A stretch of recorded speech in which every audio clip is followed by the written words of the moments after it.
So, hi fam, coming alive to share some chicken nuggets, some great realizations that came through me yesterday. It came through me yesterday as a reminder, but I was having conversations with some of my clients about it because some of them, the women that I work with, again, we are really hyper independent. We do a lot of things. We're busy, we're training, we're doing career, all of it. But the relationship part sometimes is the wobble because we tend to disconnect from actually we call that feminine side, the receptive side of us, where we're all compensating by overdoing. And when there's out of the balance, the being and doing, we end up kind of disconnecting from our hearts, and then the relationship starts wobble. So this is like the pattern, the cycle that women go through, right? So what we're learning in my world is just to learn to connect and hold that connection. So hold the polarity, hold the connection, hold the Wi-Fi signal to yourself, where the real magic happens, right? So, and some of my ladies actually going through the phase where they actually want to attract love, right? Or they want to improve their marriage, or they want to improve their relationships, friendships, and all of these things. And they start seeing people, they start actually getting to know or open up to people. And here's the fundamental thing that I always say when you look for a partner or a friend or someone to have a connection with, what is the most important thing to look at?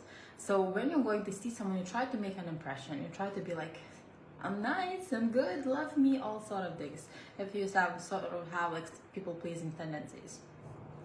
But we tend to always go and look how people treat us. We just fix it, and that's important. But normally people like tend to put like nice masks. We all do. It's just the ego game that we play. Like we try to treat each other nice. Like I love you. I'm gonna treat you well. You're gonna be there for me for the rest of life. I'm gonna take care of you, and all these nice words, right? It's just like makes us like ego feel good and feel safe and all those things. But words of love, and I don't believe in that like at all. So number one thing that I go and I do and I look for when I have a contact with someone or making a friendship, when I look at my partner and when I'm my current husband, this is the first thing I looked at it or pay attention to. And my friendships, like when I create new friendships, this is what happens. What I look at it, how this person is not how treating me, is how this person is treating himself or herself. This is the number one thing that I look for any connection, because that determines how much this person is gonna show up for you, how much this person is going to actually support you emotionally and all on other levels. This is how much that person is gonna feel compassion for you and empathy for you, or kind of just gonna get you when you need it without trying to fix and change and all of things. Because that's really good. No one's gonna love you more than the person who loves. Let me to rephrase that. People gonna love you to the degree they love themselves. People gonna feel a compassion for you to the level they feel compassion for themselves. The people gonna actually feel the empathy and gonna get you to the level they get themselves. That means they're gonna be only as nice to you as they are nice to themselves.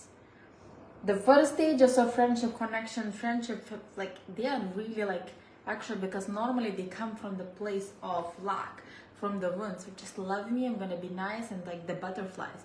But in the long run, like kind of you settle, get to know each other. It's just this is where the real shit comes to the surface, because relationships are here to clean it up. Yes, they're here to be connections, but the main connection, the main reason for having connections with other people is to get to know yourself. Is to read the messages, what the person is actually sending the messages. But you do want to have a quality people in your environment, in your friendship circle, in your intimate relationships, is to have a high quality person. And high quality person is, when you look for a high quality, you look how this person is treating himself.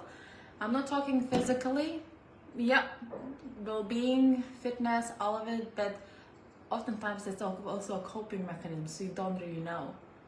It's a coping, or it's like just like someone who's generally care about the wealth and well-being and want the energy, or want to actually just validation because they think they're gonna look good and have the validation, right? Financial career, yes, great. But what's really matters how they treat themselves on an emotional, energetic level. Because if they're not compassionate, not nice to themselves, if they really naggy, judgmental, and pushing themselves and really judgmental, being really hard on themselves, they're gonna be hard on you.